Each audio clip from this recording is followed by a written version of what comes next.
And then looking ahead to Saturday, I know we spoke about Mark and Brophy being available, but the younger players that did come in over the cup games obviously did well. They did. Juddy was good. He's got to find a level of consistency now, but he's shown great energy and enthusiasm and defends very well. That's his strength. He's got to do a little bit better going forward. He's on the wrong side of the pitch, of course, but he has to try and find another way of attacking, which we talked about today with him. Went through his clips. But he was fine. You know, there's options there. If you know, like Dan Appy's done brilliant in the middle of the back three. Clarkey came in and you know, gave us more confidence as a group of coaches now that he can go in and do a job. You know, that's what you want them to do. You want the young players to come in and convince you that you can trust them. And I always say that to them. You know, when you get your opportunity, keep your place. First and foremost, by putting in a good performance, being sound in what you do, decision making.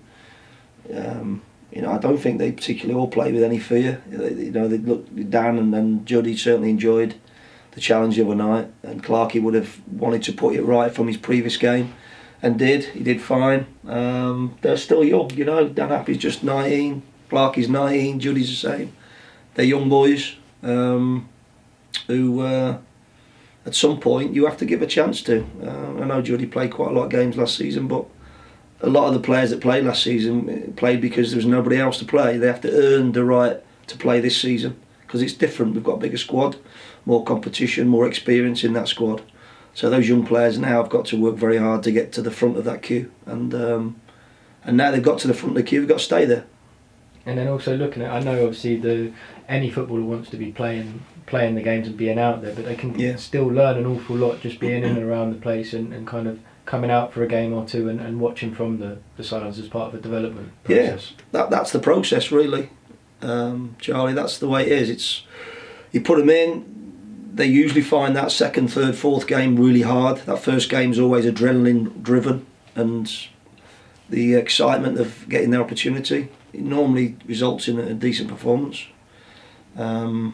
Second performance is always that little bit different because now the eye's on you a little bit and the media are on you, and then third and fourth is about finding a level of consistency and being able to do it all again.